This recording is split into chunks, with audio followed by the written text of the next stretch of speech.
हे दोस्तों, कैसे हैं आप सब लोग। आशा करता हूं सब लोग बहुत ही अच्छे होंगे और बहुत मेहनत से सर अपनी पढ़ाई भी कर रहे होंगे। आइए सर शुरू करते हैं। आज हमारा लेक्चर है सर लेक्चर आज हमारा है सर लेक्चर 12। वैसे तो मैं आपको बताऊं कि हमारा जो चैप्टर है residential status and scope of total income वो खत्म हो चुका है। मुझे बस आपको अब एग्जामिनेशन के क्वेश्चन कराने हैं। तो आज की क्लास में हम एग्जामिनेशन के क्वेश्चन करेंगे। और उससे पहले मुझे अंशुमन ने ये भेजा था कि सर मैंने जो है क्वेश्चन का आंसर दिया है। तो सर मुझे ये बता दीजिए, जैसे आपने भी जो क्वेश्चन है उनके आंसर लिखे होंगे। तो कह रहा था कि सर मुझे बता दीजिए इसमें मैं कहाँ गलती कर रहा हूं या फिर मुझे किस तरीके से लिखना है। तो क्वेश्चन क्या है जरा देखिए। क्वेश्चन है ये वाला, क्वेश्चन नंबर 2। कह रहा है कि भाई मिस्टर ए जो है एक इंडियन सिटीजन है जो कि मुंबई में रहता है 1950 से, यानी कि वो 1950 से इंडिया में रहता है, इंडिया का नागरिक भी है। कह रहा है वो चला गया चाइना कब, 1 जुलाई 2020 को, और वापस आया कब, सितंबर में आया, सितंबर सॉरी अगस्त को वापस आया 2025 में, 7 अगस्त। तो उसका रेजिडेंशियल स्टेटस बताना है हमें, असेसमेंट ईयर 26-27। तो मेरा फाइनेंशियल ईयर कौन सा हो गया सर? फाइनेंशियल ईयर हो गया मेरा 25-26। क्लियर है। अब देखो इसका आंसर कैसे करना है। ये जो क्वेश्चन है इसने आपसे प्रोविजन भी पूछा है और कैलकुलेशन भी मांगी है। तो सबसे पहले तो आप प्रोविजन लिखोगे। तो यानी कि यहाँ पे सबसे पहले आपका आएगा as per the provision of income tax act जो लिखा है, तो ये बिल्कुल ठीक लिखा है। ठीक है। अब इसके अंदर क्या है, प्रोविजन लिखना है कि भाई एक पर्सन जो है वो रेजिडेंट कब बनता है। तो ये लिखा है an individual will became resident in the previous year. ठीक है, ये ठीक लिखा है इन द प्रीवियस ईयर, बल्कि यहां लिखना चाहिए in the relevant previous year. मेरी बात समझो, यहां पे लिखना चाहिए in the relevant previous year. If following conditions are satisfied, ये बात गलत लिखी हुई है, ये गलत है। ऐसा नहीं है कि फॉलोइंग कंडीशंस आर सेटिस्फाइड। आपको ये लिखना होगा if one of the following condition is satisfied, यानी दो कंडीशन है, दोनों में से अगर एक भी कंडीशन सेटिस्फाई हो जाती है तो वो रेजिडेंट बनेगा। तो ये जो आपने लिखा है फॉलोइंग कंडीशंस आर सेटिस्फाइड, भाई ये गलत है।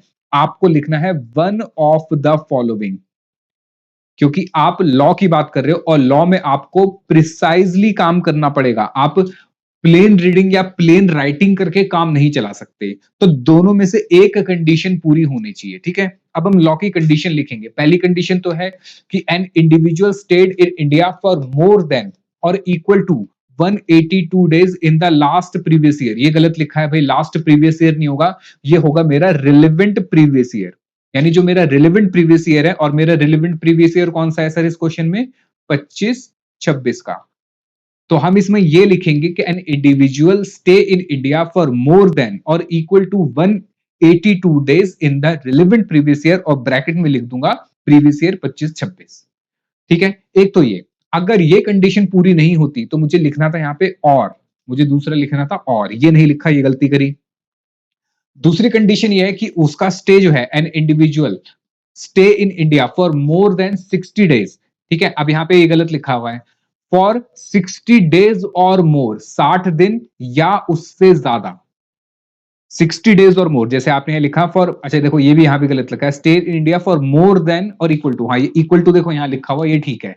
पर यहां पे लिखा है मोर देन 60 डेज, यहां पे मोर देन और इक्वल टू दोनों ही है। तो यहां कंडीशन आपकी क्या हो गई? गलत हो गई। तो यहां पे नंबर कट जाएंगे। तो यहाँ पे आपको प्रॉपर लिखना है फॉर मोर देन 60 डेज और इक्वल टू, जैसे यहां लिखा था ना फॉर मोर देन और इक्वल टू 182 डेज, ऐसे यहां पे भी लिखना है फॉर 60 डेज और मोर। ठीक है। तो आपको दोनों बातें लिखनी है, इन प्रीवियस ईयर या इन रिलेवेंट प्रीवियस ईयर लिखना है आपको।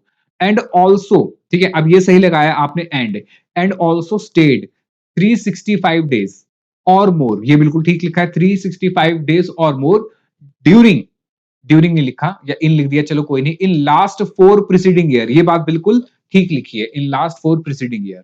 तो सबसे पहले तो हमने क्या लिखा सर? सबसे पहले तो हमने यहाँ पे उसका क्या बताया, स्टेटस ये बताया कि भाई एज पर लॉ क्या है कि रेजिडेंट और नॉन रेजिडेंट कब बनेगा, मेनली रेजिडेंट कब बनेगा। अब जरा समझो, देखो इस लाइन की अभी जरूरत नहीं थी क्योंकि अभी मुझे पता ही नहीं है कि वो रेजिडेंट हो गया नॉन रेजिडेंट। तो आपने यहाँ पे कंडीशन कौन सी डाल दी? अब आपने यहाँ ऑर्डिनरी और नॉट ऑर्डिनरी वाले की कंडीशन डाल दी। एक्चुअली में क्वेश्चन में उसने ऑर्डिनरी नॉट ऑर्डिनरी अभी पूछा नहीं है, उसने तो सिर्फ रेजिडेंशियल स्टेटस पूछा है। तो ये बात मैं अभी नहीं करता, ये बात मैं करता बाद में। ठीक है। चलिए, तो इसको अभी यहां रखते हैं। अब यहाँ पे क्या लिखेंगे सर? पॉइंट नंबर 2 होगा हमारा facts of the case. Facts of the case. तो केस हमारा क्या है कि भाई मिस्टर ए जो है इंडियन सिटीजन है, बिल्कुल सही लिखा। रहता है इंडिया में, मुंबई में, ठीक है, मुंबई में एम बड़ा आएगा भाई। Since 1950 he left for China. China गया कब? 1 जुलाई 2020 को and come on 7 August 2025। On the basis of above provision mister A satisfy condition number 3। भाई ये कंडीशन 3 कहां से आ गई?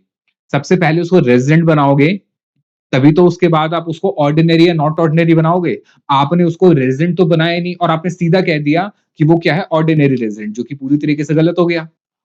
पूरी तरीके से गलत, क्योंकि पहले तो वो रेजिडेंट बनेगा ना भाई। समझो मेरी बात, पहले आप उसको रेजिडेंट की कंडीशन फुलफिल कराओगे। अब रेजिडेंट की कंडीशन पूरी कराने के लिए आपको कैलकुलेशन भी करनी थी उसके नंबर ऑफ डेज की। अब मुझे बताओ कि मेरे करंट प्रीवियस ईयर में वो कब आया? सर हमारे करंट प्रीवियस ईयर में वो आया कब? अगस्त में आया। हमारा करंट प्रीवियस ईयर कौन सा है सर? 25-26। हमारा करंट प्रीवियस ईयर है सर 25-26। वो कब आया सर? वो आया 7 अगस्त को। अब जरा काउंट करो, अब यहां से आपको डेज भी काउंट करने थे। अगस्त, सितंबर, अक्टूबर, नवंबर, दिसंबर, जनवरी, फरवरी, मार्च, ठीक है। तो अगस्त के कितने दिन हुए? अगर वो 7 तारीख को आया है तो 7 भी इंक्लूड होगा। तो यानी अगस्त में होते हैं सर 31 दिन और 7वां इंक्लूड है, तो 6 माइनस कर दोगे तो कितने दिन बचे? 25। तो 25, 30, 31, 30, 31, 31 और 28 और 31। मुझे बताओ टोटल कितने दिन हो गए? 25, 30, 31, 30, 31, 31, 28 और 31। सर ये हो गए 37 डेज। कितने डेज हो गए? 237। एक बार दोबारा चेक करूं। 25, 30, 31, 30, 31, 31, 28 और 31, बिल्कुल ठीक। 237 डेज। तो यहां पे सबसे पहले अंशुमन हमें यह बताना था कि as per the condition number 1, ठीक है, मिस्टर जो भी नाम है इसका, मिस्टर क्या नाम था? क्या नाम था इसका? Mister A. Mr. A's stay in India is for more than 182 days during the relevant previous year. Therefore, he become a resident for the previous year 25 and 26। पहले तो ये बताना था, इतना काम कंप्लीट होता। उसके बाद में आता अगली कंडीशन पे, फिर मैं ये लिखता कि since he is a resident in India, then we have to check, then as per the income tax act we have to check whether Mr. A is a ordinary resident or a not ordinary resident। फिर मैं यहां लिखता कि as per income tax act if following conditions are satisfied, क्योंकि दो condition है, दोनों का साथ में कंप्लीट होना जरूरी है। if following conditions are satisfied then Mr. A will become a resident in India and ordinary resident in India for the relevant previous year 25 and 26। Clear है? आज इस क्लास में मैं आपको यही सारी बातें कराऊंगा, पास्ट ईयर एग्जामिनेशन के क्वेश्चंस और उनका आंसर कैसे लिखना है, कैसे क्वेश्चन पूछे गए हैं, वही मुझे आज की क्लास में कराना है। आज कोई नया चैप्टर नहीं होगा, ठीक है। तो आपकी जो गलतियां हैं, देखो बहुत मेजर गलतियां कर रखी हैं भाई आपने, बहुत ही मेजर गलतियां, क्योंकि लॉ में आपने बहुत ही मतलब गलत तरीके से लिखा हुआ है। आपको प्रिसाइजली बातें करनी पड़ेंगी ना, स्टेप बाय स्टेप, कि पहले आप बताओगे कि भाई एज पर लॉ क्या है, कि रेजिडेंट बनेगा नहीं बनेगा। फिर हम फैक्ट ऑफ द केस देखेंगे, फैक्ट ऑफ द केस तो क्वेश्चन ही कॉपी मार देते हैं। फिर उसकी कैलकुलेशन भी तो करेंगे, आपने कैलकुलेशन तो करी ही नहीं, और कैलकुलेशन करके बताएंगे कि भाई वो रेजिडेंट है या नॉन रेजिडेंट है। फिर उसके बाद में आऊंगा अगली वाली चीज पे कि भाई अगर वो रेजिडेंट है, if an individual is a resident in the previous year, then we have to check whether he is a ordinary resident और नॉट ऑर्डिनरी रेजिडेंट। फिर हम लिखेंगे as per the income tax act 1961 an individual will become a resident and ordinary resident in the relevant previous year। जैसे आपने लिखा an individual shall be considered as ordinary resident in the previous नहीं लिखा, चलो कोई नहीं। In that if that individual, अब यहां पे क्या करना है, अब यहां पे लिखना था if that individual is a resident, बिल्कुल सही, 2 times out of 10 preceding financial year, financial year नहीं, to previous year, previous year लिखना था, ठीक है। फाइनेंशियल वैसे गलत हो जाएगा, आपको प्रीवियस ईयर लिखना है, क्योंकि फाइनेंशियल ईयर और प्रीवियस ईयर दोनों ही एक्चुअली लॉ में नहीं लिखे हुए, वहां तो किस में बात होती है, असेसमेंट ईयर में, लेकिन हम फिर भी प्रीवियस ईयर में लिख देते हैं। तो 10 में से कम 2 बार क्या होना चाहिए, वो रेजिडेंट होना चाहिए। एंड ऑल्सो उसका स्टे कितना होना चाहिए, मोर देन और इक्वल टू, अब आपने लिखा है इन स्टे फॉर 730 डेज और मोर, ये बिल्कुल ठीक लिखा है। इन the last 7 preceding previous year, देखो फिर प्रीवियस ईयर लिखना भूल गए। क्लियर है, तो इन छोटी छोटी बातों पे नंबर कट सकते हैं। अब ये आपने लिखी बात, अब इसकी भी कैलकुलेशन करके आपको दिखानी पड़ेगी, इसकी भी कैलकुलेशन करके दिखानी पड़ेगी। हालांकि इसकी कैलकुलेशन करने की जरूरत नहीं है, हम सीधा बोल सकते हैं कि सर वो इंडिया कब छोड़ के गया, हम सीधा कहेंगे सर वो इंडिया छोड़ के गया कब, मुझे बताइए जरा, इंडिया कब छोड़ के गया। सर वो इंडिया छोड़ के गया 1 जुलाई 2020 को। उससे पहले वाले सालों तक, पहले वाले सालों तक वो हमेशा क्या था, इंडिया में था। तो इसका मतलब ऑटोमेटिकली पिछले 10 सालों में, ऑटोमेटिकली प्रीवियस ईयर से पिछले 10 सालों में क्या बन गया, वो रेजिडेंट बनेगा ही बनेगा। तो ये बात हमें लिखनी थी। और वो उसका स्टे पिछले 7 सालों में कितना रहा, 730 डेज से ज्यादा ही होगा। ये कैलकुलेट भी आप करके दिखा सकते हो, बल्कि दिखा देना कैलकुलेट करके। मैंने जब कई क्वेश्चन कराया था तो पिछली क्लास में जाके देखना, इसमें मैंने कैलकुलेशन भी करके दिखाई हुई है। फिर आपको ये बताना है, आगे लिखना है फाइनली कंक्लूजन में, ठीक है, कि भाई मिस्टर ए जो है वो प्रीवियस ईयर में रेजिडेंट भी है और नॉट ऑर्डिनरी रेजिडेंट भी है। तो ऐसे करके आपको आंसर देने। बात क्लियर हुई। अब मैं आपको बताता हूं कि एग्जामिनेशन में कैसे क्वेश्चन आए आपके और किस तरीके से आपको उसके आंसर भी करने हैं। ठीक है, चलिए, तो आइए जरा मेरे साथ साथ, अंशुमन आपको बात समझ आ गई होगी कहां कहां आपने गलतियां करी है। ठीक है, नहीं समझ आई कोई दिक्कत नहीं है, आज हमें वही क्वेश्चंस भी करने हैं। आइए जरा मेरे साथ साथ, तो ये पोएम और ये सब तो हमने कर लिया था, ये भी हो गया था हमारा स्कोप ऑफ टोटल इनकम। हम आ गए थे सर, अच्छा क्वेश्चन नंबर 15 मैंने आपको शायद करा दिया था और एक क्वेश्चन होमवर्क दिया था, तो ये भी हो गया, ये भी हो गया। अब आते हैं सर, क्वेश्चन फॉर प्रैक्टिस मैंने शायद आपको करा दिए थे, है ना, करा दिए थे ना, क्वेश्चन फॉर प्रैक्टिस मैंने आपको करा दिए थे। हाँ, मिस्टर डे वाला भी करा दिया था। और ये देखो, ये क्वेश्चन मैंने आपको कराया, ये एज पर इंस्टीट्यूट के जो आंसर राइटिंग है वैसे ही कराया है। तो जैसे आपको आंसर करना है ना एग्जाम में, बिल्कुल वैसे ही मैंने आंसर इसका दिया हुआ है। ठीक है, और मैंने शायद एक क्वेश्चन इसका होमवर्क दिया था आपको, मुझे याद नहीं है। चलो, ये क्वेश्चन मैंने कराया था आपको, इंपॉर्टेंट है। और ये भी क्वेश्चन मैंने आपको करा दिया था। अब आते हैं सर पास्ट एग्जामिनेशन क्वेश्चन पे आते हैं सर। क्वेश्चन नंबर 1 पढ़ेंगे, बहुत इजी है, देखिए क्या लिखा हुआ है। कह रहा है examine the tax implication of the following transaction for the assessment year. Assessment year कौन सा है, 21-22। सर 21-22 क्यों हो गया, क्योंकि हमारा पुराना है। अच्छा, अब देखो यहाँ पे इसने ब्रैकेट में आपको दे दिए गिव ब्रीफ रीजन। तो अब आपको हर एक जगह पे प्रॉपर लॉ को पॉइंट करते हुए बताना पड़ेगा कि ऐसा क्यों हुआ। क्लियर है, आइए जरा सबसे पहले पढ़ते हैं। कह रहे government of India has appointed mister Rahul as an ambassador of Japan. बताओ मिस्टर राहुल कौन है सर, मिस्टर राहुल जो है वो इंडिया का नागरिक होगा, लिखा नहीं है पर हम मान लेंगे इंडिया का नागरिक है। आगे देखते हैं क्या लिखा है। अच्छा, काम कहां कर रहा है सर, गवर्नमेंट एम्प्लॉय है। ये कौन सा एम्प्लॉय है सर, गवर्नमेंट एम्प्लॉय। और कहां पे पोस्ट है सर, ये पोस्ट है जापान में। यानी इंडिया के लिए काम कर रहा है, गवर्नमेंट ऑफ इंडिया के लिए काम कर रहा है, लेकिन कहां काम कर रहा है, जापान में। इसका मतलब हुआ सर ये किसी एम्बेसी में काम कर रहा होगा जनरली। ठीक है, उसको सैलरी मिली है, सैलरी कहां से मिलेगी सर, गवर्नमेंट ऑफ इंडिया से मिलेगी 7.5 लाख रुपए की। और अलाउंसेस भी मिल रहे हैं 2,40,000।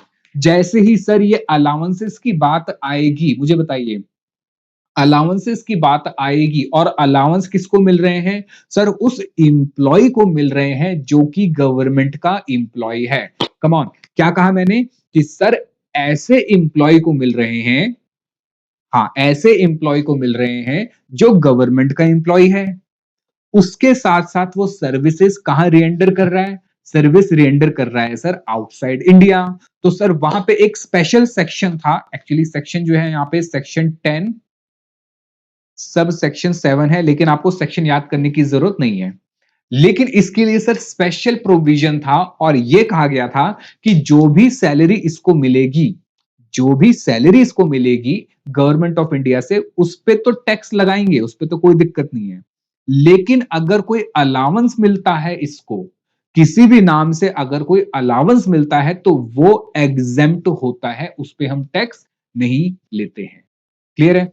कह रहे during the previous year 21-22 for renting services in Japan. देखो उसने बता भी दिया सर्विसेज कहां दे रहा है, जापान में। ऑब्वियस बात है, जब बता भी रहा है एम्बेसडर है, देखो बता भी दिया ना उसने, एम्बेसी में एम्बेसडर है। अच्छा, एम्बेसडर कौन होता है? जो एम्बेसी को कंट्रोल करता है, जो टॉप हेड होता है एम्बेसी का, उसको एम्बेसडर कहते हैं। अच्छा, he is an Indian citizen, देखो उसने बता भी दिया इंडियन सिटीजन है, ये भी होना मैंडेटरी है। Having status of non resident, अब इससे फर्क नहीं पड़ता सर रेजिडेंट है या नॉन रेजिडेंट है, in India for the previous year 20-21। तो केस नंबर 1 में हम क्या बताएंगे, मुझे बताइए, केस नंबर 1 में हम क्या बताएंगे? सर हम यही बात करते हैं कि एज पर द प्रोविजन, मुझे बताइए इनकम टैक्स का प्रोविजन क्या कहता है 1961? वो ये कहता है कि सबसे पहले तो क्या हो, इंडिविजुअल हो। ठीक है, ये क्या लिख दिया सर आपने, इंडिविजुअल हो, और क्या हो, और सर वो सिटीजन हो इंडिया का, सिटीजन हो इंडिया का, और सर वो इंप्लॉय हो, किसका इंप्लॉय हो, गवर्नमेंट ऑफ इंडिया का इंप्लॉय हो।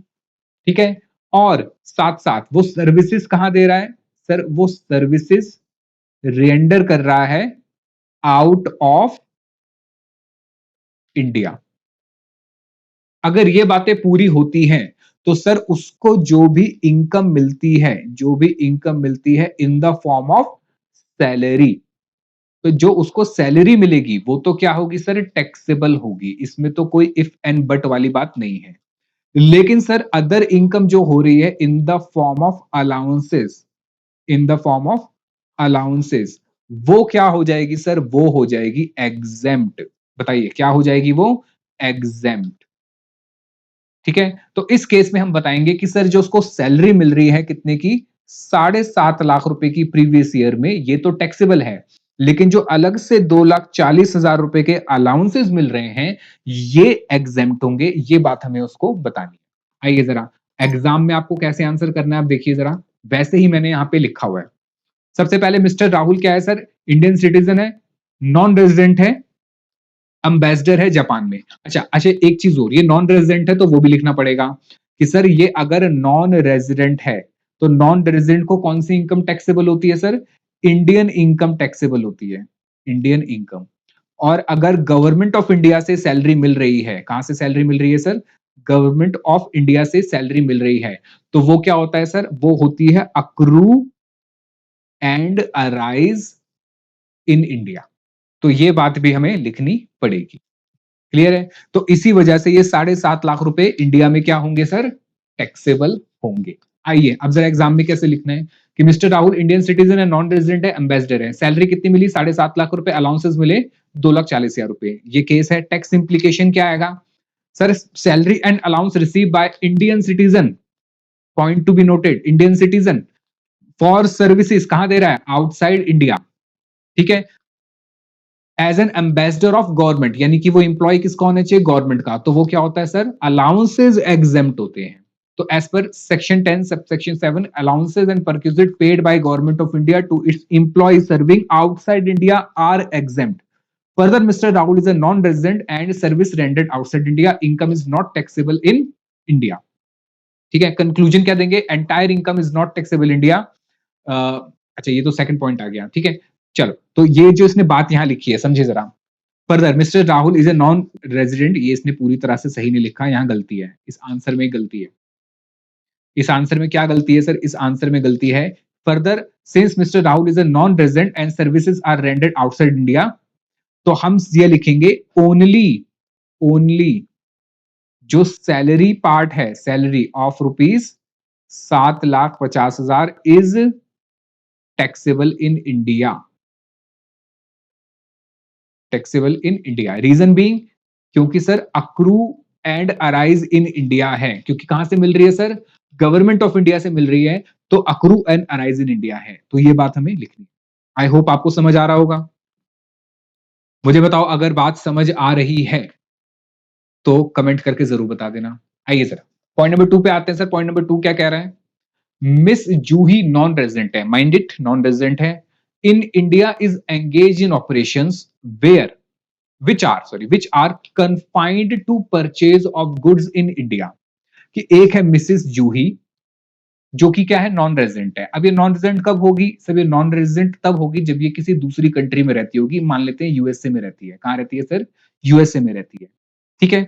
फिर कह रहा है कि एंगेज इन ऑपरेशंस, यानी कुछ काम कर रही है which are confined to purchase of goods in India, यानी इंडिया से सामान खरीद के लेके जाती है और हो सकता है यूएसए में बेचती हो। बहुत सारे ऐसे लोग हैं जो कि इंडिया से सामान खरीदते हैं और दूसरी कंट्री में जाके बेच देते हैं for the purpose of export. लो लिखा भी है उसमें कि एक्सपोर्ट एक्सपोर्ट कर लेके बेचती है। और उसने इनकम कमाई 2,50,000 रुपए ड्यूरिंग द प्रीवियस ईयर 2021। अब क्वेश्चन ये है कि ये इनकम इसकी 2.5 लाख रुपए इंडिया में टैक्सेबल है या नहीं है, मुझे बताइए जरा। कहानी क्या है सर? कहानी ये है, पार्ट 2 की बात करें तो एक पर्सन है, इंडिविजुअल है, जिसका नाम है मिस जूही। ठीक है? और ये कहा जा रहा है कि ये है क्या, नॉन रेजिडेंट। और ये क्या कर रही है सर? ये इंडिया में आती है। इंडिया में आती है, वैसे इंडिया में आने की भी जरूरत नहीं है, आप ऑनलाइन भी मंगा सकते हो। इंडिया से ये सामान क्या करती है? खरीद लेती है, परचेज करती है, यानी जो इसके ऑपरेशंस हैं वो है लिमिटेड टू द परचेज। और ये सामान खरीद के ये आगे अमेरिका या लंदन या किसी भी अलग कंट्री में सेल कर देती है। क्या कर देती है सर? सेल कर देती है, जिसको हमने क्या कहा, एक्सपोर्ट। और ऐसा करके इसने एक्सपोर्ट से 2.5 लाख रुपए कमाए। कितने कमाए? 2.5 लाख रुपए कमाए। क्वेश्चन ये है कि ये 2.5 लाख रुपए क्या इंडिया में टैक्स होंगे? आपसे क्वेश्चन पूछ रहा हूं मैं, यस और नो। तो सबसे पहले तो मुझे आप कमेंट में सोच के आंसर बताइए, yes the amount is taxable और no the amount is not taxable. फिर मैं आंसर दूंगा इसका, मुझे बताइए जरा। क्योंकि हमने बहुत सारी चीजें पढ़ी हैं, दिमाग लगाओ, हमने जो भी प्रोविजंस पढ़े हैं, क्या ये टैक्सेबल होगा या नहीं होगा? टैक्सेबिलिटी दो चीजों पे डिपेंड करती है, रेजिडेंशियल स्टेटस और टाइप ऑफ इनकम, की इंडियन इनकम है, फॉरेन इनकम है। नॉन रेजिडेंट को कौन सी इनकम टैक्सेबल होती है? सिर्फ और सिर्फ इंडियन इनकम। ठीक है? अब मुझे बताइए, ये 2.5 लाख रुपए जो उसने एक्सपोर्ट के कमाए, क्या ये इंडिया में टैक्सेबल होंगे नहीं होंगे? सर हमने पढ़ा था कि इंडिया से देखिए सामान खरीद रही है, मतलब पैसा यहां से जा रहा है इंडिया से कुछ, तो ये इंडिया से अक्रू होना चाहिए पैसा और ये टैक्सेबल होना चाहिए। तो मैं आपको बता दूं, द आंसर इज नो। ये पैसा इंडिया में टैक्सेबल नहीं होगा। सिंपल रीजन है यार, खुद सोचो। क्या सामान खरीदना इनकम होती है? नहीं, सामान खरीदना कभी भी इनकम नहीं होती है। खुद सोचो कि मैं अगर अमेरिका जा रहा हूं, समझिए जरा, मैं अगर अमेरिका जा रहा हूं या अमेरिका से सामान खरीद रहा हूं, या अमेरिका भी छोड़ो, चाइना की बात करते हैं। मैंने चाइना को ऑर्डर करा, 10,000 एयरपोर्ट्स भेज देना, इंडिया में बेच दूंगा। फर्स्ट कॉपी भेज देना, इंडिया में बेच दूंगा। अब मैं चाइना से सामान जा रहा, मतलब चाइना जा रहा हूं, वहां से सामान खरीद रहा हूं या वहां से मंगवा रहा हूं, तो मैंने तो सिर्फ क्या करा, वहां से सामान परचेज करा और बेचा कहां पे? इंडिया में। तो इनकम कहां से कमा रहा हूं? इंडिया से कमा रहा हूं। तो क्या चाइना वाले मुझे कहेंगे कि भाई मेरे यहाँ पे टैक्स पे करो? वो नहीं कहेंगे, क्योंकि मैं चाइना से तो खाली सामान खरीद रहा हूं। सेम कॉन्सेप्ट समझो इसका मिस जूही का, कि भैया ये इंडिया में आके सामान खरीद के जा रही है, इंडिया में कुछ बेचा नहीं है, तो इंडिया से इनकम तो अक्रू हुई नहीं, ना डीम टू अक्रू होगी, क्योंकि आपने तो सामान खरीदा है खाली यहां से और कुछ भी नहीं है। दूसरा दूसरा अगर आप अगर आप रेजिडेंट भी होते, जैसे इस केस में तो ये क्या है, नॉन रेजिडेंट। अगर ये रेजिडेंट भी होती और नॉट ऑर्डिनरी रेजिडेंट होती, समझिए, अगर ये रेजिडेंट भी होती और नॉट ऑर्डिनरी रेजिडेंट होती, तो आपको पता है कि नॉन रेजिडेंट और नॉट ऑर्डिनरी रेजिडेंट में सिर्फ एक फर्क होता है कि नॉट ऑर्डिनरी वाले को बिजनेस या प्रोफेशन कनेक्शन फ्रॉम इंडिया, वो टैक्सेबल होती है अलग से। तो ये जो परचेज अगर ये कर रही है, तो इस परचेज को बिजनेस कनेक्शन नहीं माना जाएगा, इसको बिजनेस कनेक्शन नहीं माना जाएगा। तो सिंपल लॉजिकल बात है सर, ये आके सामान खरीद रही है, इंडिया में बेच नहीं रही, इंडिया से कोई इनकम अक्रू नहीं हो रही, कोई इसका ऑफिस नहीं है यहाँ पे जिससे हम आप बिजनेस या प्रोफेशनल कनेक्शन बनाओगे, और ऊपर से ये क्या है, नॉन रेजिडेंट। तो ये इंडियन इनकम नहीं है, ये क्या बन गई, इसके 2.5 लाख रुपए जो इसने कमाई, ये इंडियन इनकम नहीं है, ये है sir foreign income. And being a non resident, foreign income is not taxable to a non resident. तो ये 2.5 लाख रुपए जो इसने कमाए, ये इंडिया में टैक्स नहीं होंगे। अब मैं आपको मजे की बात बताऊं, ये पूरी बात ये तो मैंने आपको लॉजिकली बताई। ये पूरी बात लॉ में एज इट इज लिखी हुई है। उन्होंने लॉ के अंदर एक्सप्लेनेशन के अंदर दिया हुआ है ये वाला जो पार्ट है ना, ये एक्सप्लेनेशन में दिया हुआ है। एक्चुअली क्या है कि सेक्शन 9 में जहां पे वो है ना कि डीम टू बी अक्रू और अराइज इन इंडिया, वहां पे ये एक्सप्लेनेशन में स्पेसिफिकली लिखा हुआ है कि if any individual earns income, if any individual earns income from export but his क्या कहते हैं इसके जो हिज एक्शंस या her actions are limited only to the purchase from India, यानी सिर्फ वो इंडिया से खरीद रहा है या खरीद रही है और कुछ भी नहीं है, तो फिर उसको हम डीम टू अक्रूअराइज नहीं मानेंगे और वो जो एक्सपोर्ट इनकम है उस पे इंडिया में टैक्स नहीं लेंगे। तो ये वाली बात जो थी वो इंपॉर्टेंट थी, ये वाली बात है जो इंपॉर्टेंट है और इसको आपको अपने कॉपी में अपने हाथों से लिखना है। आइए जरा सोल्यूशन देखते हैं क्या लिखा हुआ है। कह रहा है मिस जूही नॉन रेजिडेंट है, purchasing goods in India, income कमाई 2.5 लाख रुपए, टैक्स इंप्लीकेशन क्या होगा सर जी? दोस्तों देखिए, income earn from operation confined to purchase of goods in India for export is not taxable in India. ये कहां लिखा हुआ है सर? एक्सप्लेनेशन में लिखा हुआ है सेक्शन 9 के। देखिए सेक्शन 9 का एक्सप्लेनेशन है, no income is deemed to accrue और arise in India through operations confined only to purchase of goods for export. India में बेच ही नहीं रहे तो इंडिया की इनकम भी नहीं होगी। क्लियर है? अब ये आंसर इसको आपको लिखना इंपॉर्टेंट है। पॉइंट नंबर 3 पे आता है sir, mister Naveen a non resident है, माइंडेड नॉन रेजिडेंट है, has earn 3 lakh as royalty, कमा लिया भाई इसने for patent right. Non resident है, क्या कमाया इसने? रॉयलिटी कमाई for patent right made available to mister Rakesh, जो कि खरीदा किसने? मिस्टर राकेश ने। अब जरा समझिए यहां पे, जब आप पेटेंट की बात करते थे, इंटरेस्ट की बात करते थे, टेक्निकल फीस की बात करते थे, तो यहां पे आप रिसीवर को नहीं देखते थे, आप यहां पे देखते थे पेयर कौन है। तो पेयर में दो चीजें होती थी, समझिए पेयर में वैसे तीन चीजें होती थी, या तो गवर्नमेंट होगी, अगर गवर्नमेंट पे कर रही है तो ऑलवेज इंडिया में टैक्सेबल है, या फिर कोई रेजिडेंट पे कर रहा होगा, या फिर कोई नॉन रेजिडेंट। ठीक है, तो अब देखिए जरा कि भाई ये इसने किसको दिया? मिस्टर राकेश को, मतलब मिस्टर राकेश पेयर है। भैया मिस्टर राकेश ने ही तो पेटेंट यूज करा। एक बार दोबारा पढ़िए लाइन क्या कह रहा है कि भैया मिस्टर नवीन जो है, मिस्टर नवीन जो है एक नॉन रेजिडेंट है, यूएसए में रहता होगा, इसने कितने पैसे कमाए? 3 लाख रुपए कमाए, किस चीज के? रॉयल्टीज के। मतलब इसने कोई गाना वाना गाया होगा, या इसने कोई म्यूजिक कंपोज करा होगा, या इसका कोई भी ऐसा वीडियो कुछ भी होगा जो कि इसने पेटेंट करा रखा है। ठीक है, पेटेंट राइट से। वैसे कॉपीराइट होता है उसमें, पर पेटेंट राइट लिविंग थिंग्स मतलब नॉन लिविंग थिंग्स के लिए होता है, जिसको आप देख सकते हो, छू सकते हो, ऐसी चीजें। तो जैसे पेन की ये हो गया, डिजाइन हो गया, आईफोन का डिजाइन हो गया, ऐप और ये क्या कहता है कंप्यूटर का डिजाइन, कोई भी डिजाइन जो हो गया, तो भाई उसका पेटेंट उसने करा लिया। अब मिस्टर राकेश जो था, उसको वो डिजाइन चाहिए था, वो गाना चाहिए था, तो उसने किससे खरीद लिया? मिस्टर नवीन से खरीद लिया। तो यहाँ पेयर कौन है? राकेश, मिस्टर राकेश पेयर है। ठीक है, who is also a non resident. लो ये भी मजे की बात, दोनों ही नॉन रेजिडेंट है, राकेश भी नॉन रेजिडेंट है और नवीन भी नॉन रेजिडेंट है। यानी बात समझिए, जरा बात समझिए, हम इस केस में क्या करते थे? पॉइंट नंबर 3 की अगर मैं बात करूं, यहां पे क्या बात हो रही है सर? यहां पे बात हो रही है रॉयलिटी की, रॉयलिटी। ठीक है, अब रॉयलिटी या फिर इंटरेस्ट या फिर फीस फॉर टेक्निकल सर्विसेज, इन तीनों के लिए आपको किसको देखना होता था सर? इसमें रिसीवर नहीं देखना, इसमें देखना होता था पेयर कौन है, इसमें देखना होता था कौन? पेयर कौन है। अब अगर मैं यहाँ पे बात करूं तो सर पेयर यहाँ पे 3 लोग होंगे। एक तो होगा सर गवर्नमेंट ऑफ इंडिया, और गवर्नमेंट ऑफ इंडिया अगर पेयर है तो फिर इफ एंड बट की कोई जरूरत ही नहीं है, जो भी पैसे यहाँ पेमेंट करी जाएगी, जो भी यहाँ पे पेमेंट करी जाएगी, वो इंडिया में टैक्स होगी ही होगी। ठीक है, अच्छा, दूसरा कौन हो सकता है सर? दूसरा हो सकता है रेजिडेंट, और तीसरा हो सकता है सर नॉन रेजिडेंट। ठीक है, अब रेजिडेंट के केस में, रेजिडेंट के केस में भी टैक्सेबल होगा अगर वो पेटेंट कहां यूज हो रहा है? इंडिया में। वो पेटेंट कहां यूज हो रहा है? इंडिया में।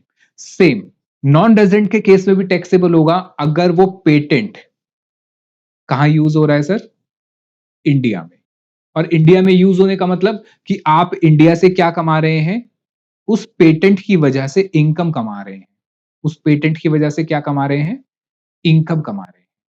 ठीक है? अगर मैं इसी चीज को प्रैक्टिकली समझाऊं तो समझिए जरा क्या हुआ। जैसे मान लीजिए एक कंपनी है अमेरिका के अंदर जो कार बनाती है, टेस्ला।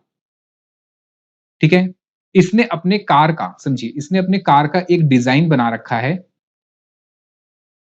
और इस डिजाइन को इसने पेटेंट करा रखा है, इंटरनेशनल पेटेंट करा रखा है। ठीक है? अब जरा समझिए कि अमेरिका के अंदर ही, या फिर मान लेते हैं कि एक है जापान। जापान के अंदर एक कंपनी है होंडा। अब जापान की कंपनी कह रही है किसको? टेस्ला को कह रही है कि भैया एक काम करो, ये जो तुमने यहाँ पे ये डिजाइन बनाया ना, ये डिजाइन मुझे दे दो। ये डिजाइन मुझे दे दो और इसके बदले में तुम्हें क्या दूंगी? रॉयल्टी दूंगी।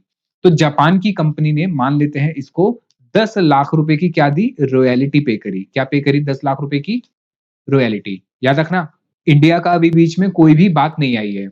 एक है कंपनी यूएसए की और एक है कंपनी जापान की। यूएसए की जो कंपनी है टेस्ला, उसने पेटेंट करा रखा है। सर टायर तो है ही नहीं, हाँ टायर बना देता हूँ ये। और जापान की एक कंपनी वो कह रही है कि भैया ये जो आपने कार का डिजाइन बनाया ना, बहुत बढ़िया है, ये डिजाइन मुझे दे दो। टेस्ला कह रहा है कि भैया इसमें मेरा क्या फायदा? उसने कहा मैं आपको रॉयल्टी पे करूंगी। तो 10 लाख रुपए जापानीज कंपनी होंडा ने किसको पे करे? टेस्ला को पे करे, to use this design, for the use of this design. अब जापानीज कंपनी क्या करती है? इस डिजाइन को लेके, इस डिजाइन को लेके एक कार बनाती है। इस डिजाइन को लेके एक कार बनाती है। ठीक है? और ये कार ये बेचती है इंडिया में। ये कार बेचती है इंडिया में। अब जरा कहानी देखो, कहानी समझो जरा। ये कौन? Non resident. ये कौन? Non resident. पेटेंट कहां यूज हुआ? सर पेटेंट यूज हुआ ताकि इंडिया से क्या कमा सके? इनकम कमा सके, क्योंकि कार कहां बिकी? इंडिया में। यानी इनकम जो जनरेट हो रही है, इनकम जो जनरेट हो रही है, वो कहां से जनरेट हो रही है? सर इनकम जनरेट हो रही है इंडिया से। इनकम जनरेट हो रही है इंडिया से। इसका मतलब ये जो पेटेंट है, ये जो डिजाइन है, ये कहां पे यूज हुआ? सर कार बनाने में यूज हुआ, जो कि अल्टीमेटली इंडिया में बिकी और इंडिया से इनकम कमाई गई। तो ये बात कही गई कि ये जो 10 लाख रुपए आपने रॉयल्टी के पे करे, ये 10 लाख रुपए आपने रॉयल्टी के पे करे, ये इंडिया में टैक्स हो जाएंगे। ये इंडिया में टैक्स हो जाएंगे। बात क्लियर है? यानी इलॉन मस्क को इंडियन गवर्नमेंट चिट्ठी लिख के बोलेगी कि भाई साहब, जापानीज कंपनी ने आपको 10 लाख रुपए दिए थे। समझो जरा, इलॉन मस्क चिट्ठी पढ़ रहा है, मेल पढ़ रहा है, और उसमें देख रहा है, अरे ये क्या, कि भाई जापानीज कंपनी ने मुझे 10 लाख रुपए दिए और इंडियन, और मैं बैठा हूं अमेरिका में। अमेरिका, जापान, ये बीच में इंडिया आके मेरे से क्यों टैक्स मांग रही है? बात समझ आई? बीच पे इंडिया आके क्यों टैक्स मांग रही है मेरे से?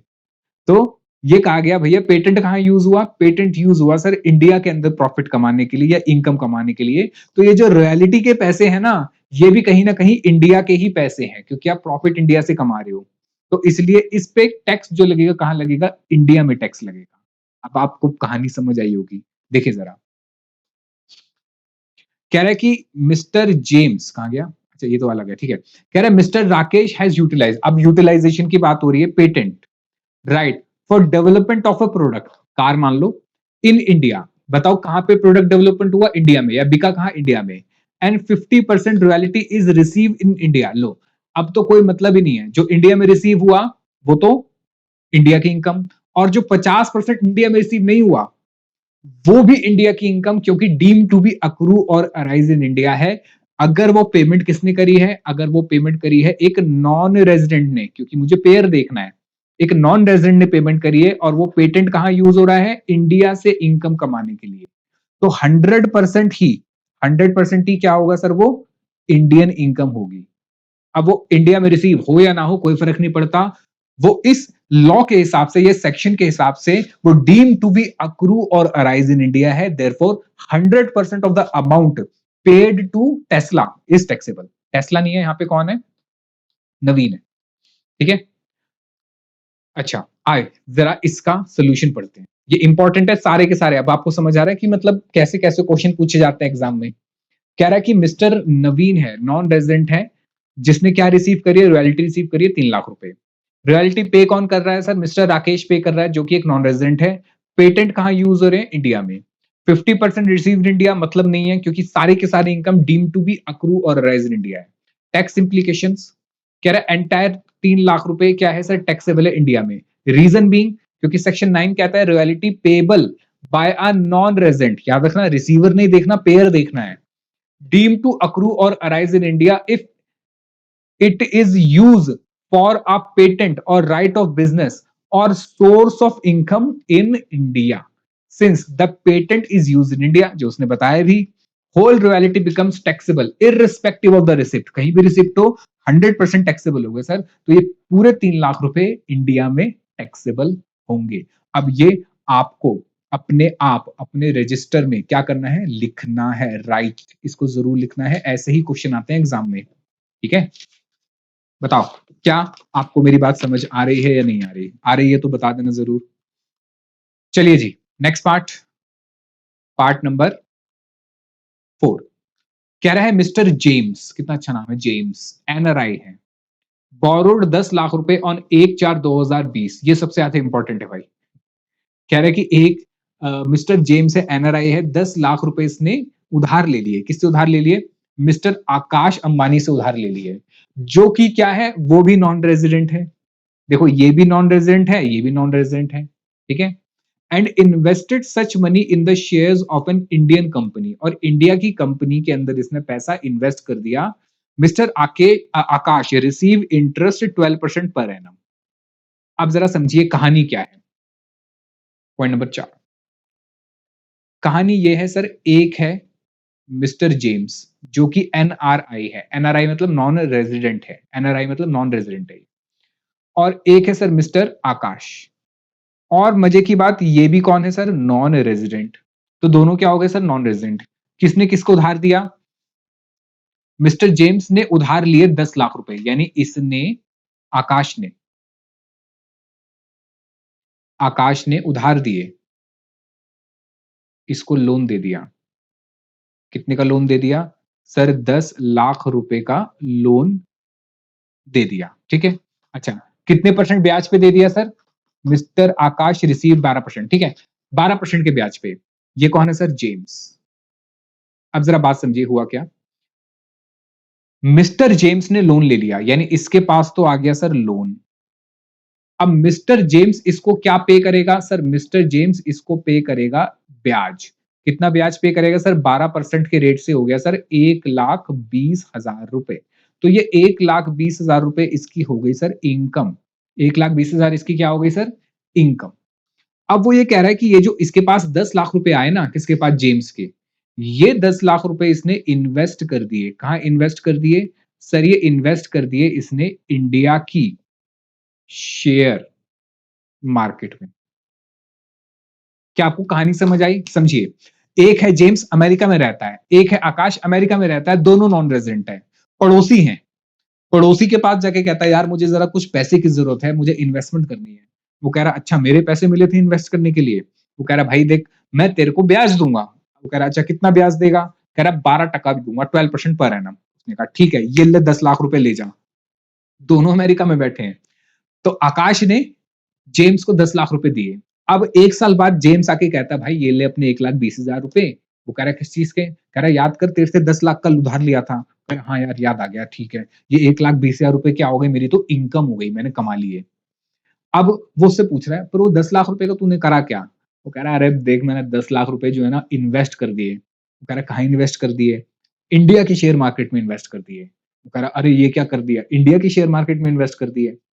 अब क्वेश्चन ये है कि ये जो 1,20,000 रुपए इसकी इनकम है, दैट 1,20,000 इनकम ऑफ मिस्टर आकाश, क्या ये इंडिया में टैक्स होगी या नहीं होगी, ये क्वेश्चन है। मैं आपसे पूछ रहा हूं, वीडियो को पॉज करके थोड़ा दिमाग लगा के बताओ, यस और नो। कमेंट करके बताना क्या टैक्सेबल है या नहीं है, फिर मैं आपको आंसर बताता हूं। पॉज करी वीडियो, करो, बताओ हो गया? क्या आपने बता दिया? तो मैं इसका आंसर बताऊं, that 1,20,000 is not taxable in India.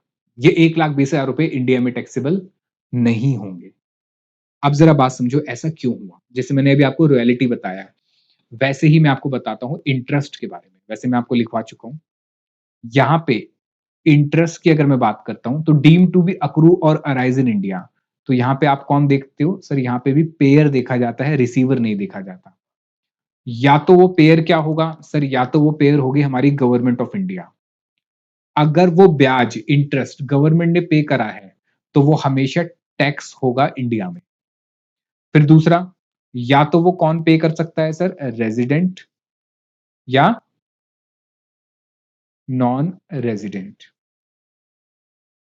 अगर तो वो इंटरेस्ट रेजिडेंट ने पे करा है, अगर तो वो इंटरेस्ट रेजिडेंट ने पे करा है, तो इसके लिए मैंने आपको लिखवाया था दो केस है कि जो मनी है वो यूज हुआ है इन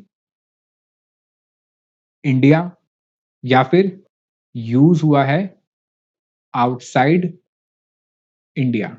अगर वो आउटसाइड इंडिया है तो फिर टैक्स नहीं लगेगा। अगर वो आउटसाइड इंडिया पैसा यूज हुआ है तो टैक्स नहीं लगेगा। सेम केस यहां पे भी कि उसका यूज जो है वो आउटसाइड इंडिया है, तो यही केस कि उस पर कोई भी टैक्स नहीं लगेगा। अच्छा, अगर यूज हुआ है इंडिया में, तो इंडिया में यूज हुआ है तो दो तरीके से यूज होगा। या तो वो यूज होगा बिजनेस के लिए और प्रोफेशन के लिए, बिजनेस और प्रोफेशन, या फिर एनी अदर सोर्स, जैसे कि बैंक में लगा दिया, शेयर मार्केट में लगा दिया, एनी अदर सोर्स।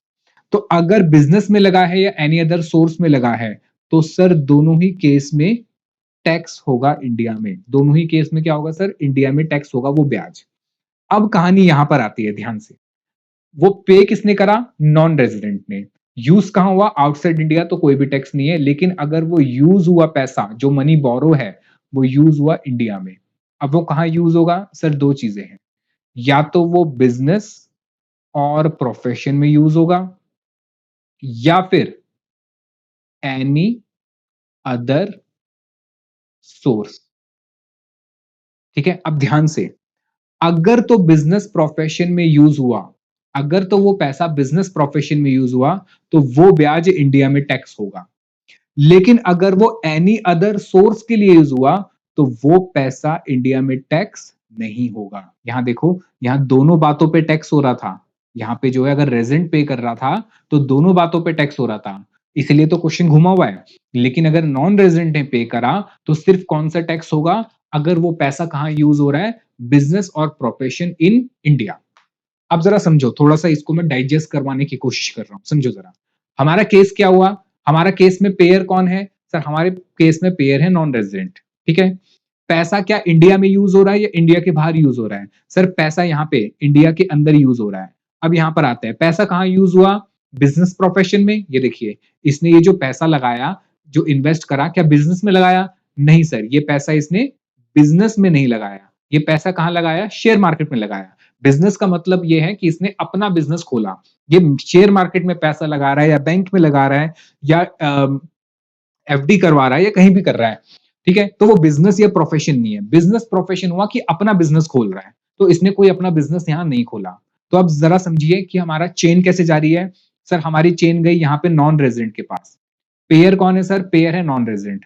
पेयर है नॉन रेजिडेंट, ये देखो, ये नॉन रेजिडेंट के पास गया। अब नॉन रेजिडेंट से, ये नॉन रेजिडेंट से कहां यूज हुआ पैसा? क्या आउटसाइड इंडिया या इंडिया? ये पैसा इंडिया में यूज हुआ। क्या बिजनेस पर्पस के लिए यूज हुआ? नहीं। क्या एनी अदर पर्पस के लिए यूज हुआ? हाँ सर, क्योंकि एनी अदर पर्पस में सब कुछ आ गया बिजनेस को छोड़ के। और अगर एनी अदर पर्पस के लिए यूज हो रहा है तो टैक्स नहीं होगा। तो इसकी वजह से ये 1,20,000 रुपए जो आकाश को मिले, ये इंडिया में टैक्स नहीं होंगे, क्योंकि हम डीम टू बी अक्रू और अराइज इन इंडिया नहीं मानेंगे। वहीं अगर हो, समझिए मेरी बात, वहीं अगर ये पैसा शेयर मार्केट में इन्वेस्ट ना करता और ये पैसा वो बिजनेस या प्रोफेशन में लगा देता, कौन सा, ये 10 लाख रुपए, ये 10 लाख रुपए बिजनेस या प्रोफेशन में लगा देता, फिर जो इसको 1,20,000 रुपए इसने पे करे थे ना ब्याज के, फिर ये इंडिया में टैक्स हो जाते, क्योंकि फिर ये चेन ऐसी चलती, पेमेंट कौन कर रहा है, नॉन रेजिडेंट, यूज कहां हो रहा है, इंडिया में, क्या बिजनेस के लिए यूज हो रहा है, हाँ, तो टैक्स होगा वो इंटरेस्ट अमाउंट इंडिया में। थोड़ा सा घुमा हुआ लग रहा है ना, थोड़ा सा लग रहा है सर क्या कर रखा है अब देखो है तो ऐसा ही है, तो याद तो आपको करना पड़ेगा। आओ जरा इसका सोल्यूशन पढ़ते हैं। हाँ जी, आ गया ये रहा। मिस्टर आकाश नॉन रेजिडेंट है, अर्निंग इंटरेस्ट फ्रॉम एनआरआई, यानी पेयर भी एनआरआई है, लोन गिवन है 10 लाख रुपए का, ब्याज है उस पर जो कमाया 1,20,000 रुपए। अब loan use for investment in share in Indian company, यानी कि अदर देन बिजनेस और प्रोफेशन। टैक्स इंप्लीकेशन है कि 1,20,000 गलत लिखा हुआ है, नॉट टैक्सेबल इंडिया है, नॉट टैक्सेबल, ठीक है, ये गलत लिखा हुआ है, नॉट टैक्सेबल। आइए जरा पढ़ते हैं। सेक्शन 9 कहता है इंटरेस्ट पेबल, यहां पे पेयर देखा जाएगा, नॉन रेजिडेंट पे कर रहा है, इज डीम टू अक्रू और अराइज इन इंडिया, कह रहा है वो जो पे करा ना इंटरेस्ट, वो इंडिया की इनकम मान ली जाएगी अगर वो बोरोविंग जो थी 10 लाख रुपए, वो कहां यूज हो, वो यूज हो बिजनेस प्रोफेशन में, और बिजनेस प्रोफेशन भी कहां सर, इंडिया के बिजनेस प्रोफेशन में, यानी वो अपना बिजनेस खोले या अपना कोई प्रोफेशन कर रहा है इंडिया में, तो उस पैसे से तो वो जो ब्याज पे कर रहा है वो इंडिया में टैक्सेबल है। Since loan is invested in shares, यानी कि बिजनेस प्रोफेशन के अलावा अगर कहीं डाल रहा है तो इंडिया में टैक्सेबल नहीं है। तो loan is invested in shares of Indian company, तो इंटरेस्ट जो उससे मिल रहा है वो नॉट टैक्सेबल है। तो 1,20,000 क्या है sir, not taxable in India हो जाएगा। I hope you are getting the point. ये आपको पढ़ना पड़ेगा भाई, ये सब आपको लिखना पड़ेगा अपने हाथों से, तो ये ठीक कर लेना, ये टैक्सेबल नहीं है, ये नॉट टैक्सेबल होगा। क्लियर है? क्या ये क्वेश्चन आपको पढ़ के लगा मजेदार था? एग्जाम का क्वेश्चन था भाई, एग्जाम का क्वेश्चन तो ऐसे ही आएगा, दिमाग घुमाने वाला। यानी आप समझो जरा, एग्जाम में वो आपसे क्या जानना चाहता है, वो आपसे ये जानना चाहता है कि आप बेसिक समझ रहे हो इनकम टैक्स की, क्या टैक्स की इंप्लीकेशन समझ आ रही है, कल को क्लाइंट आ जाए आपके पास, आप तो लुटवा दोगे बेचारे को, या आप उससे नॉन कंप्लायंस करवा दोगे और बाद में इनकम टैक्स का बेचारे को नोटिस आ जाएगा और वो पेनल्टी भरता रहेगा और इंटरेस्ट भरता रहेगा आपकी वजह से। तो बीइंग अ प्रोफेशनल आपको प्रिसाइजली सारी चीजें पता होनी चाहिए। क्लियर है? क्या हम नेक्स्ट क्वेश्चन पे चल सकते हैं? ठीक है सर, चलिए क्वेश्चन नंबर 2 पे आते हैं। चलिए दोस्तों, आइए क्वेश्चन नंबर 2 की बात कर रहे हैं। कह रहा है कि मिसेस रोहिणी, जिसकी एज है 62 ईयर्स, यानी सीनियर सिटीजन है, was born and brought up in New Delhi, यानी इसका मतलब इंडिया में पैदा हुई है वो, इसका मतलब ये इंडिया की सिटीजन है। शी गॉट मैरिड, या फिर मैं कहूं इंडिया की सिटीजन है या फिर पर्सन ऑफ इंडियन ओरिजिन है। She got married in Russia, तो 1996 में उसने किसी रशियन से शादी करी और वहीं जाके वो सेटल हो गई, यानी 1996 में उसने इंडिया छोड़ दिया।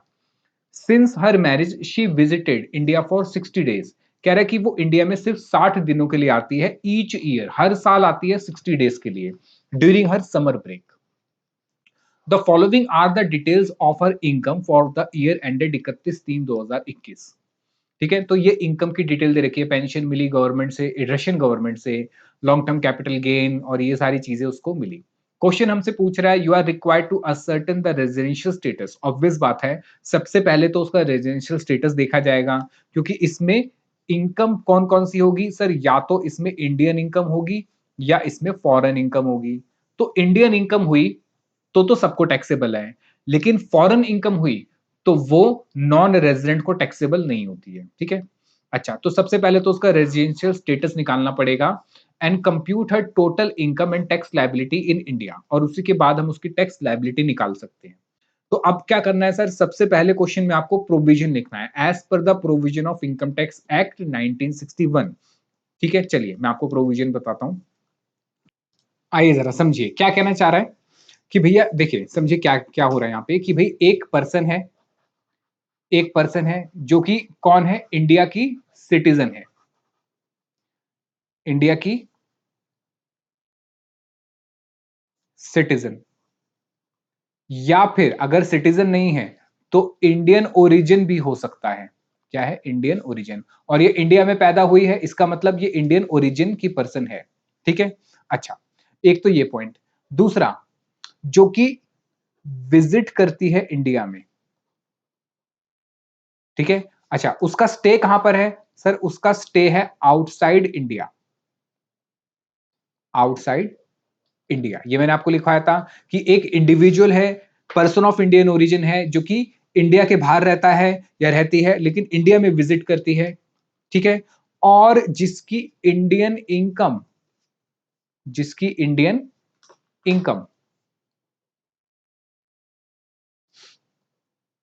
इज लेस देन और equal to, is less than और इक्वल टू कितनी? 15 लाख। यानी इंडियन इनकम उसकी 15 लाख तक हो या उससे कम हो। तो उस केस में मैंने आपको बताया था, जो सेकंड कंडीशन होती है, जो सेकंड कंडीशन होती है, कौन सी? 60 डेज वाली, 60 डेज वाली वो हम नहीं देखते हैं। सेकंड कंडीशन जो होती है 60 डेज वाली, वो हम नहीं देखते हैं। हम सिर्फ कौन सी कंडीशन देखते हैं? पहली कंडीशन 182 डेज वाली। अब इसकी इनकम देखो जरा, इसकी इनकम कौन कौन सी है? सर हम अगर इसकी इनकम की बात करें तो देखिए इसने क्या लिखा है, सबसे पहले देखो क्या लिखा है। सर इसने सबसे पहले लिखा कि इसको क्या मिल रहा है सर?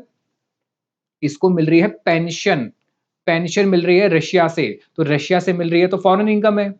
फिर इसने क्या करा? कैपिटल गेन कमाया है, एक लैंड बेचा है। सर लैंड कहां बेचा है? दिल्ली में बेचा है। इंडिया में बेचा है, मतलब ये तो हो गई इंडियन इनकम। फिर शॉर्ट टर्म कैपिटल गेन हुआ है, सेल ऑफ शेयर। कौन से शेयर बेचे हैं सर? इंडिया की कंपनी के शेयर बेचे हैं, तो ये भी इंडियन इनकम। फिर प्रीमियम पेड लाइफ इंश्योरेंस, भाई ये तो पेमेंट करी है, पेमेंट आपका एक्सपेंस होता है, एक्सपेंस है, ये इनकम नहीं है। रेंट मिल गया इसको। बच्चे प्रॉपर्टी कहां पर है? सर प्रॉपर्टी है दिल्ली में। अगर दिल्ली में प्रॉपर्टी है तो ये कौन सी इनकम है? इंडियन इनकम है। अब जरा इंडियन इनकम चेक करो कितनी हो गई? 3,60,000 और 90,000, टोटल कितने हो गए सर? 4,50,000। कितने हो गए? 4,50,000, जो कि 15 लाख से कम है। तो मतलब ये इसने सारी कंडीशन पूरी कर दी। तो इसका मतलब मैं सेकंड कंडीशन जो 60 डेज वाली नहीं देखूंगा, सिर्फ कौन सी कंडीशन देखूंगा? पहली कंडीशन देखूंगा 182 डेज वाली। और ये भी कंडीशन इसकी पूरी नहीं हो रही, क्योंकि एवरी ईयर, ये एवरी ईयर कितने साल, एवरी ईयर कितने दिनों के लिए आती है? सिर्फ और सिर्फ 60 डेज के लिए आती है। तो इस केस में क्या हो जाएगी वो सर?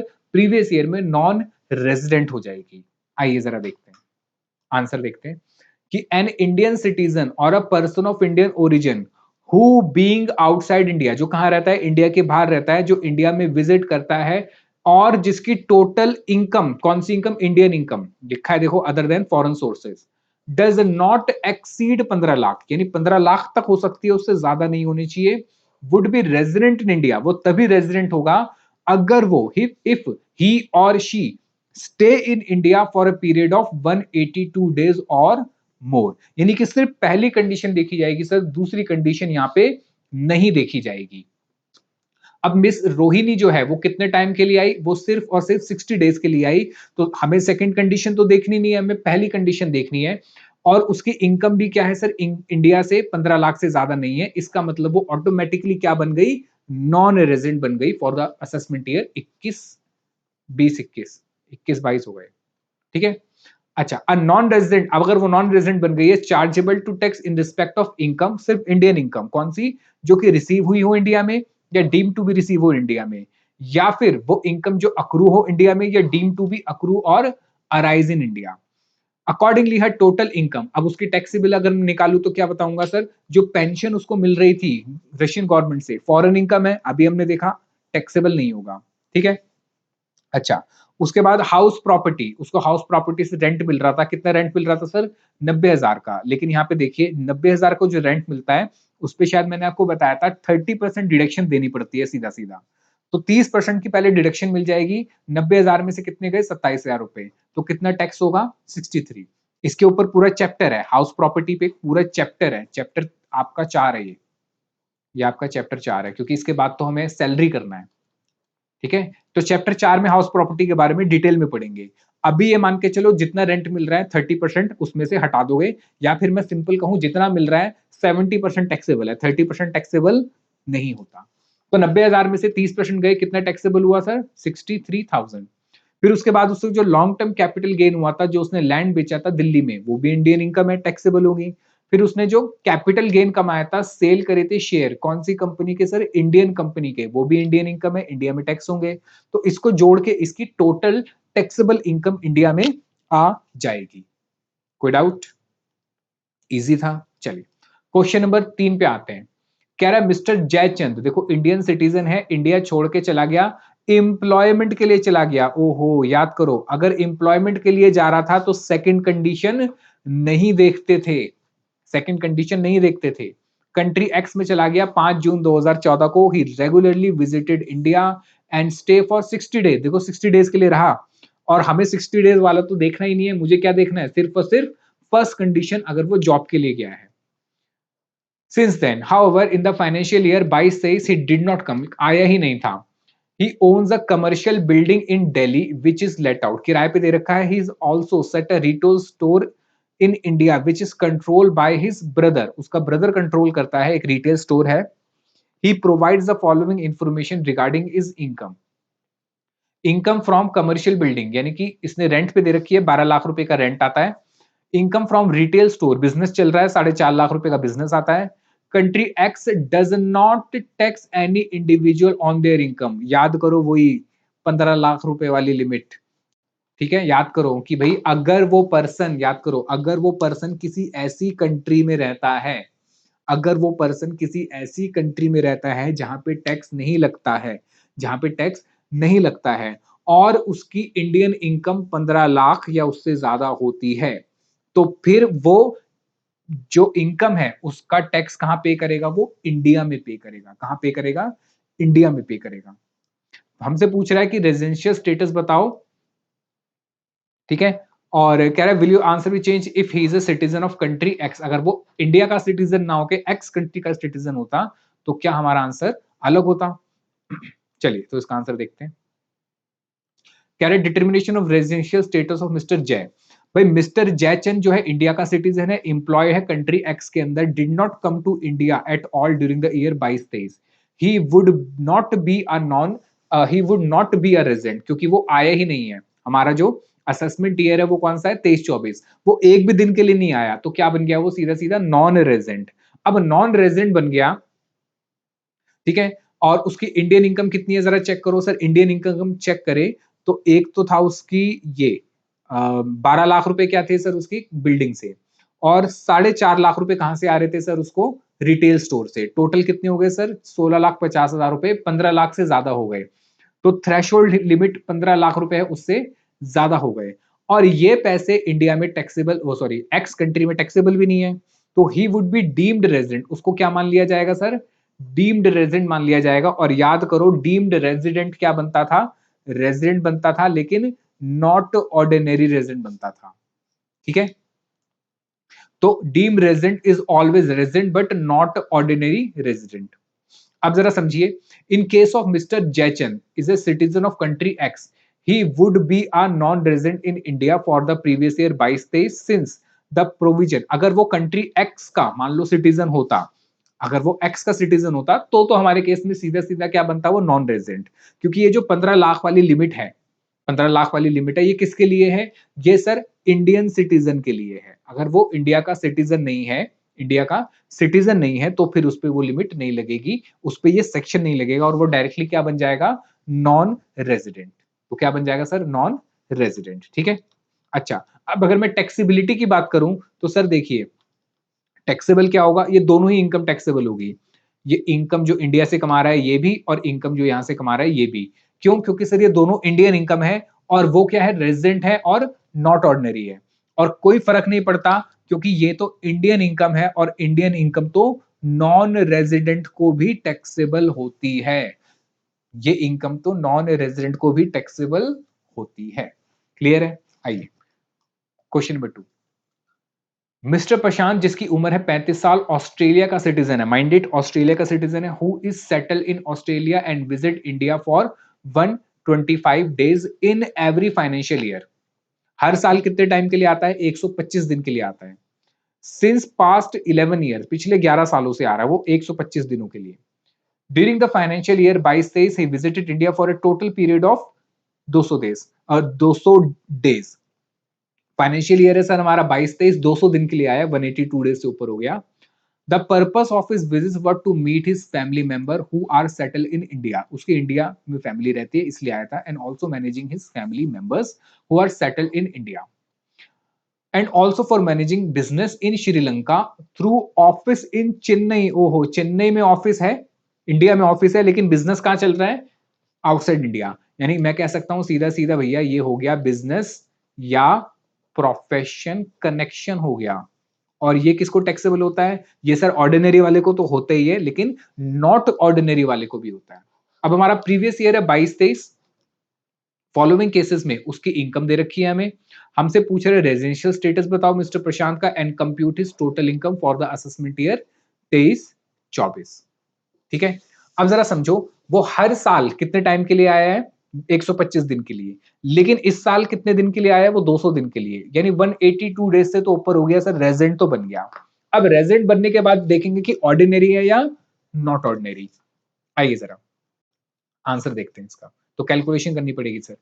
सबसे पहले तो रेजिडेंशियल स्टेटस की बात करें तो भाई सीधी सीधी बात है, ये इंडिया में आया है 125 दिन के लिए, पिछले 11 सालों से आ रहा है। लेकिन जो मेरा रिलेवेंट प्रीवियस ईयर है उसमें ये 200 दिन के लिए आया, इसका मतलब 182 डेज से ज्यादा हो गया। ठीक है, तो ऑटोमेटिकली 182 डेज या उससे ज्यादा हो गया तो ऑटोमेटिकली क्या बन गया? रेजिडेंट। लेकिन रेजिडेंट बनने के बाद देखना पड़ेगा कि ऑर्डिनरी है या नॉट ऑर्डिनरी। तो ये देखने के लिए कि रेजिडेंट ऑर्डिनरी है या नॉट ऑर्डिनरी, मुझे क्या देखना पड़ेगा?